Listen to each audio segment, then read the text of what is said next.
Qui aurait pu penser que l'avenir du monde fût suspendu à la célébration d'une rencontre? Vous voulez du savon? À quoi bon? C'est marrant. Je me suis toujours demandé si en lavant son extérieur, l'homme ne cherchait pas finalement à purifier son intérieur. Stéphane Giblot, professeur de pingouisme. De pingouisme? Oui. J'apprends aux gens à se mettre à la place des pingouins, dans la perspective d'un réchauffement climatique qui, si l'on en croit les plus éminents scientifiques, risque de se finir en 5e glaciation. On se détend, on se détend. On va bientôt descendre en dessous de la température de moins 10 degrés Celsius. Vous allez ressentir les premières sensations du gel. Quand vous le sentirez, vous allez vous rapprocher pour essayer de partager votre chaleur à la manière des pingouins. Allez-y, c'est quand vous voulez. Allez, allez, allez, allez, allez, allez. Allez, allez, allez. Allez, pour qui la sardine? Allez, pour qui la sardine? Allez, pour qui la sardine? Très bien, Jacques. Très bien, Jacques, très bien. Oh!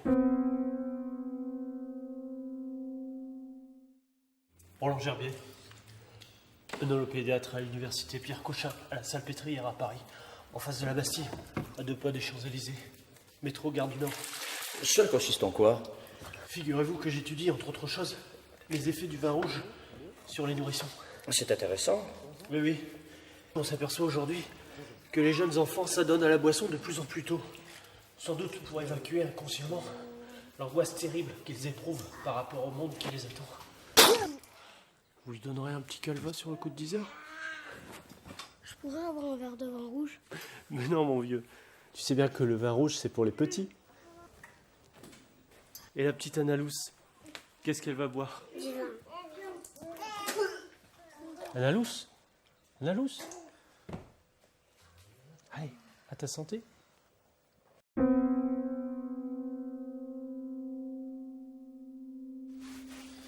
Monsieur, je vous écoute depuis un bon moment et une phrase me vient à l'esprit. Le monde ne serait-il pas à 2 doigts de succomber et chercherait avec frénésie son 3e doigt? Malheureusement, il travaille dans une scierie. Enchanté. Daniel Spong Data Hunter, je suis photographe de port pour une revue qui s'appelle Photo de port. Photo de porc? Oui. Il m'est arrivé de la lire. Les reportages sont très bien faits. Tu sais combien ça me coûte, Peggy? On la voit, on la reconnaît sur la photo, on la reconnaît pas. Et cette typo, c'est quoi? C'est une publicité pour les pneus? Allez bosser, les mecs! Allez bosser! Oh, putain. Psst, psst, hey. Oh. Ah. Oh. On est là pour faire rêver les gens. Hein?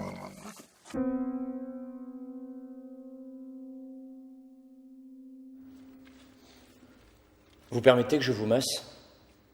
Avec plaisir.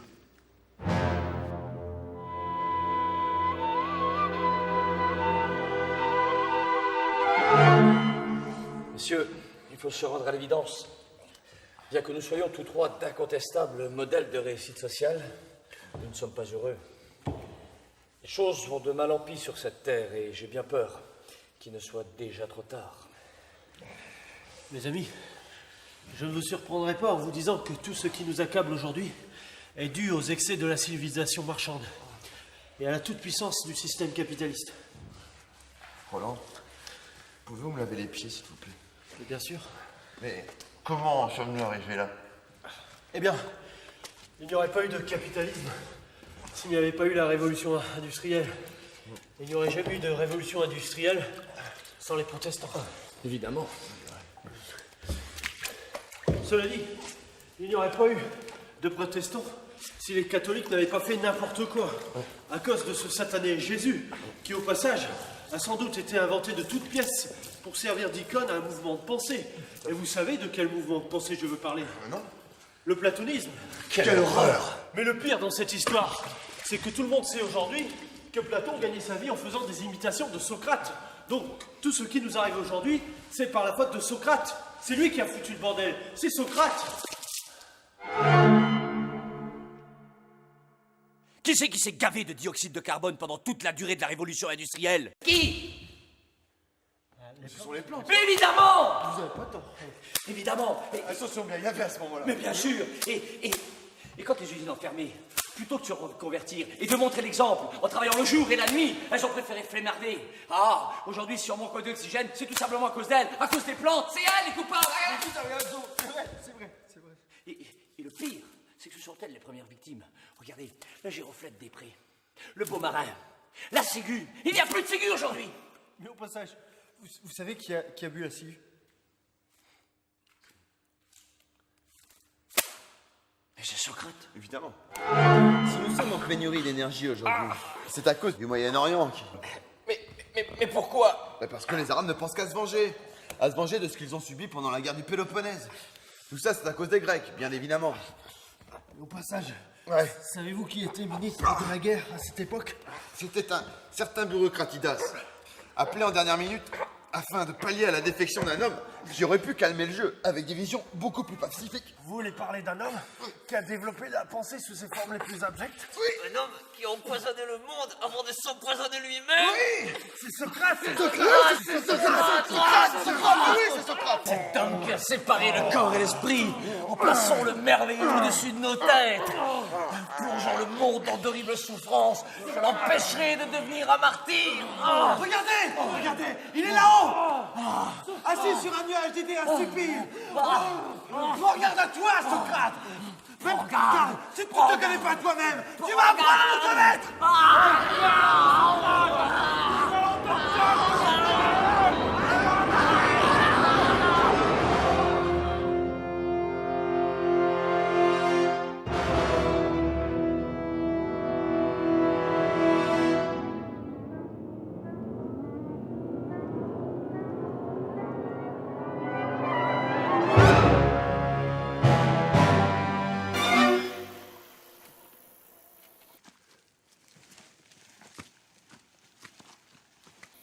Bienvenue en Grèce, messieurs.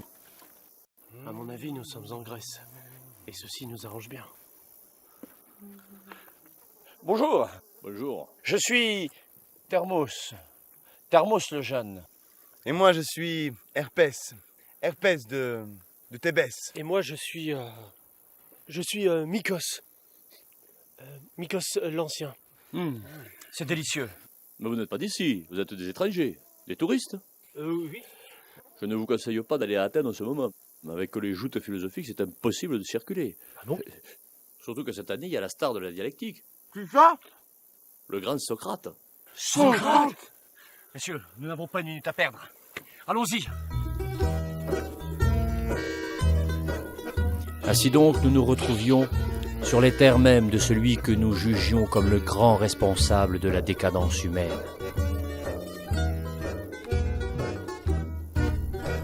Messieurs, regardez. C'est de la gyroflette dorée. C'est une plante qui poussait à 60 km d'Athènes. Nous sommes dans la bonne direction. Allons-y.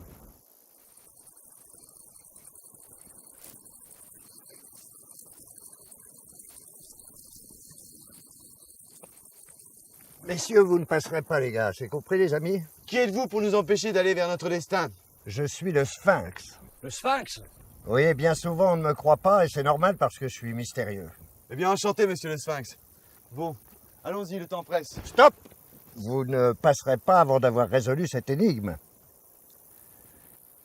Quel est l'animal qui a 1000 pattes le matin, 1000 pattes le midi et autant de pattes le soir?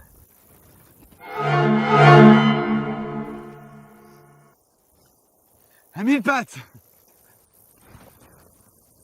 Vous êtes très fort, étranger. Vous n'êtes pas de la région. Comme bien les étrangers. Adieu, monsieur le Sphinx. Passez. Alors vous êtes jeune, Daniel.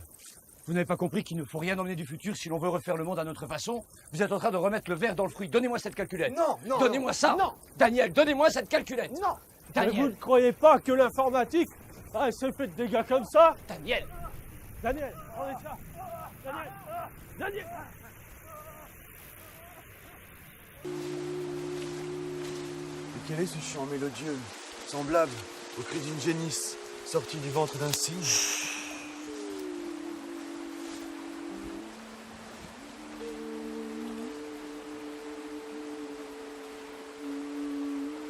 Ne les regardez pas. Ne les regardez surtout pas. Il faut à tout prix résister à cette tentation.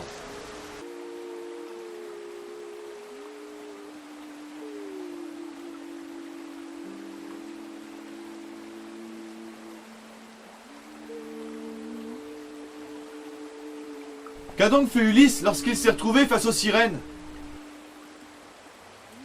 L'illustre navigateur ne s'était-il point attaché au mât de son navire? Ah oui.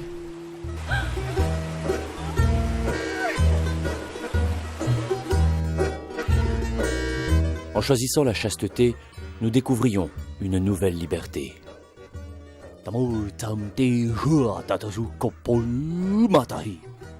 Le poète japonais avait bien raison. Rien, désormais, ne pourrait nous arrêter.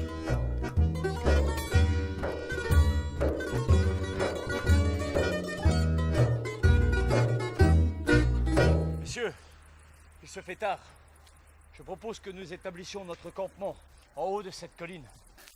Herpès, vénérable compagnon, aurais-tu la gentillesse d'aller chercher du bois pour préparer notre repas? Pourquoi moi? C'est vrai, tu as raison. Je pourrais le faire, à moins que Mikos ne se propose. Je suis fatigué, vénérable Thermos. Et je pense que Herpès est la personne la mieux placée pour accomplir cette noble tâche. Ce n'est pas que j'ai pas envie de le faire, mais vous n'avez pas décidé à ma place. Je suis né libre et égaux en droit. Je vous rappelle que nous sommes en Grèce, en démocratie. Tu as raison, Herpès. Ta parole est noble et juteuse, comme la figue tombée de l'arbre. C'est vrai que nous sommes en démocratie. Votons. Votons. Qui est d'accord pour que Herpès aille chercher du bois?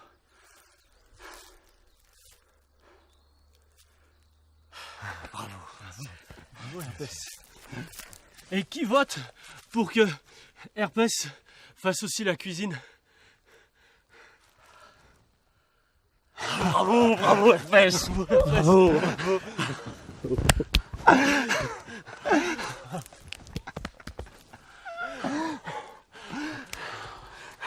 Installez-vous là, les amis.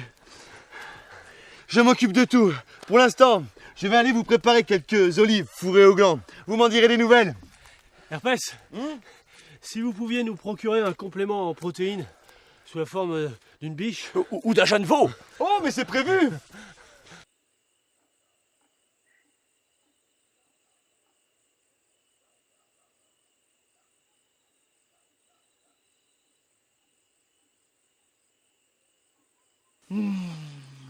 Cette friandise me met en appétit. Tout à sa joie de son nouveau statut d'esclave, ce bon Herpès nous régalait des mets les plus fins. Gigonde de filets de veau à la sauce nomade, truffes de saumon à la confiture de sauterelle, farcis de pieds de porc à la nougatine. Et nous n'en étions qu'à la mise en bouche. Le veau a besoin de mamelles pour téter. Moi, je dis que j'ai besoin de vos ordres, mes maîtres. Que vous êtes beaux, mes maîtres.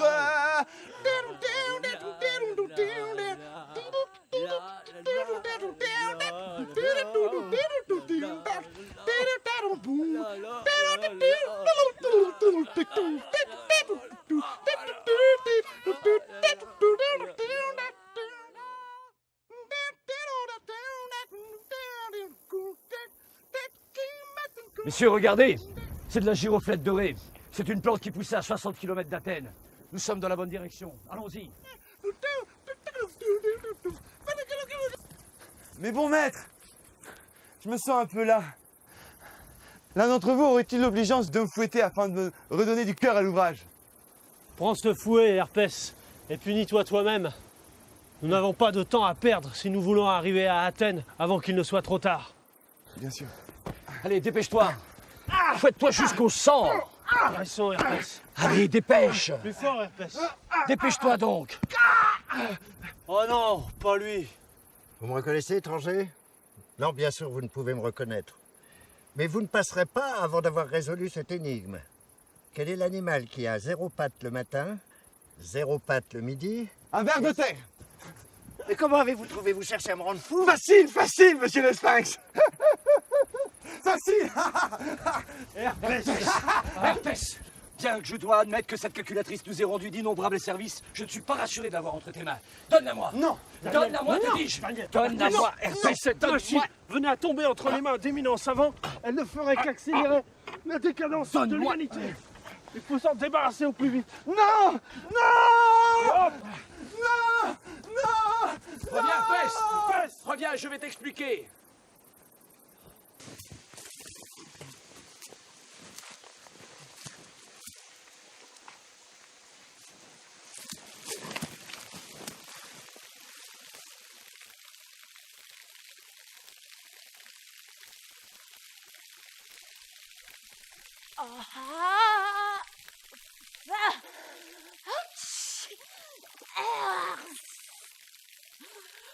Ah, les chiens. C'est le temple de Delphes.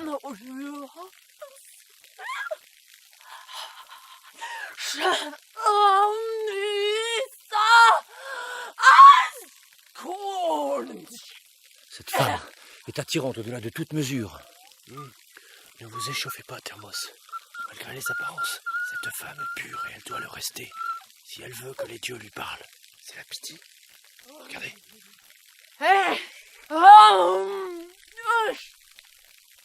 Elle confie l'oracle à Herpès pour qu'il l'amène jusqu'à Athènes.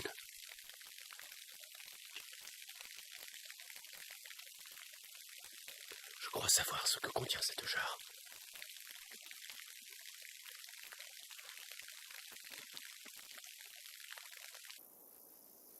Messieurs, regardez. C'est de la giroflette dorée. C'est une plante qui poussait à 60 km d'Athènes. Comme nous l'indiquait la giroflette dorée, une plante qui poussait à 60 km d'Athènes, nous étions dans la bonne direction.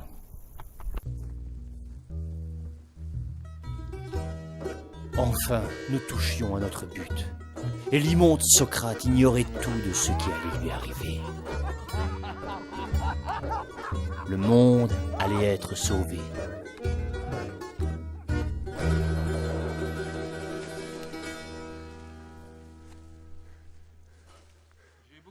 C'est ça, Athènes?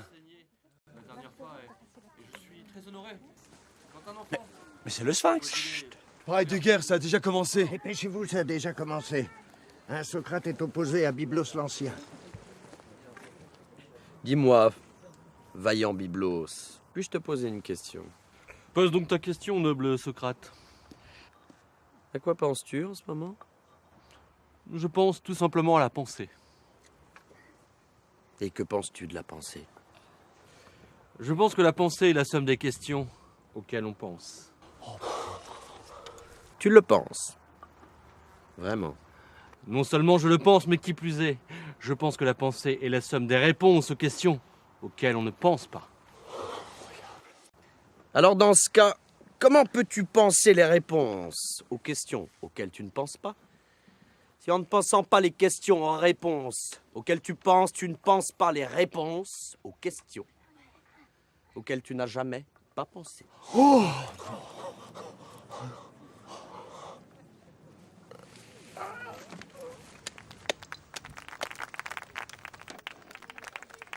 Je parle hébreu?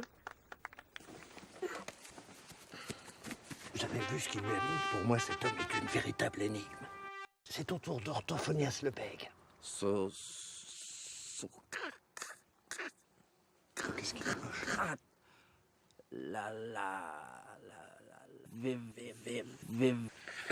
Vérité. Toujours le dernier mot. Peux-tu me répéter ce que tu viens de me dire?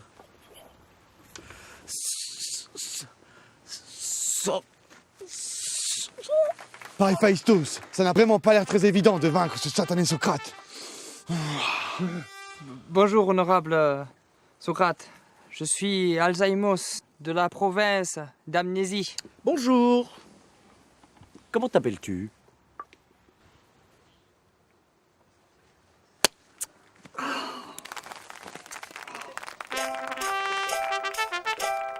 Y a-t-il dans cette assemblée un homme assez valeureux pour venir défier le grand Socrate sur le terrain de la pensée? Socrate, il y a là justement 3 étrangers venus tout droit de l'étranger pour te défier. Approchez, messieurs. Méfie-toi, Socrate. Ces étrangers ne m'inspirent pas confiance. Ne t'inquiète pas, Platon. Celui qui me vaincra n'est pas encore né. Nous relevons le défi, Socrate. Nous sommes venus jeter le trouble dans ton esprit pour te faire renoncer à ta carrière de philosophe. Messieurs, c'est moi qui fixe les règles. La partie se déroulera en 2 manches de 3 coups et 4 pertinences. Si vous réussissez à me faire douter une seule fois, alors je renoncerai à ma carrière de philosophe. Nous nous plierons volontiers à tes règles, Socrate. Mais nous permettras-tu de poser nous-mêmes les questions dont nous devrons débattre? Ça n'est pas dans mon habitude. Mais j'accepte.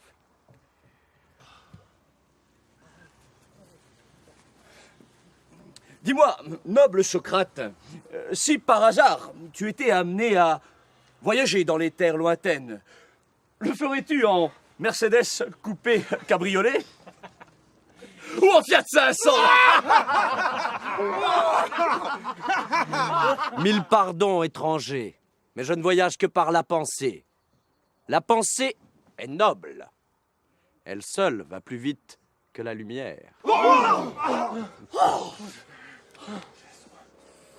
Socrate, qu'est-ce qui a 1000 pattes le matin? 0 pattes le matin et tout ça. Le matin. Viens. C'est un 1000 pattes qui s'est déguisé en ver de terre.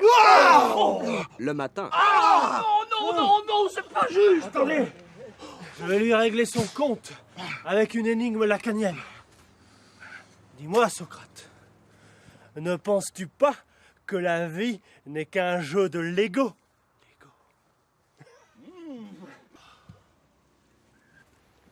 La vie, certes, est un long jeu de souffrance, mais certainement pas un jeu de mots. M-A-U-X.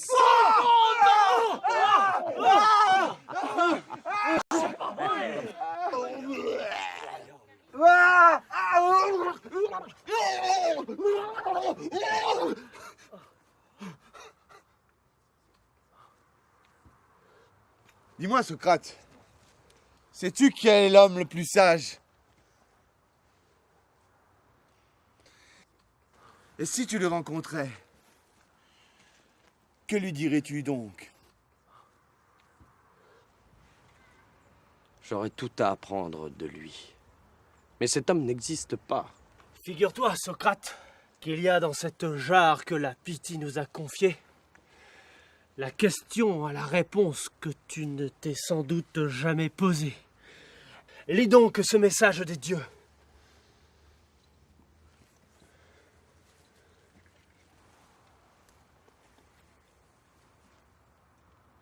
Sophocle est sage. Euripide est encore plus sage. Et de tous les hommes, le plus sage est Socrate. Alors, comment, ô vénéneux Socrate, Vénérable. comment, vénérable Socrate, l'homme le plus sage peut apprendre tout de lui-même? Surtout, si ce lui-même n'existe pas. Donc, Socrate, tu n'existes pas.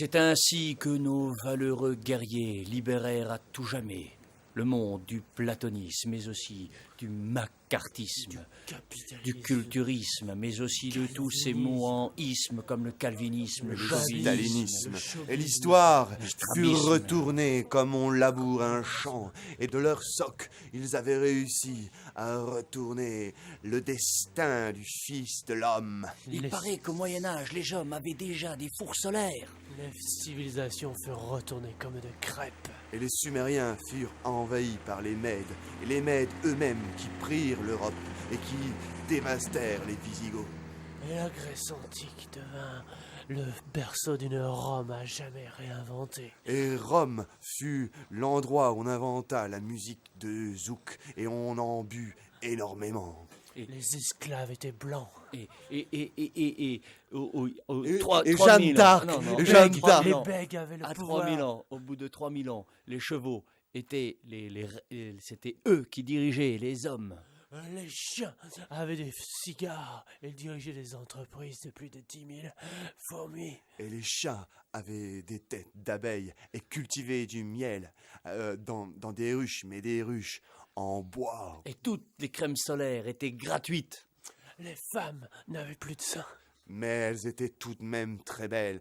Ce n'est pas qu'elles n'avaient plus de seins, mais elles avaient des seins concaves. Et pour les caresser, fallait entrer dans leur corps. Car la génétique avait réussi à faire l'impasse sur elle-même. La lune se tournait autour du soleil. Et il ne pleuvait plus, mais il faisait très beau. Et il pleuvait, si, des fois il pleuvait, mais la pluie ne mouillait pas. Les montagnes étaient à l'intérieur des terres. Et tout était concave, même les nez, même les bouches, tout était concave. Nous étions entrés dans le monde de la concavité. Je vois que ça plaît beaucoup, hein, Bébert.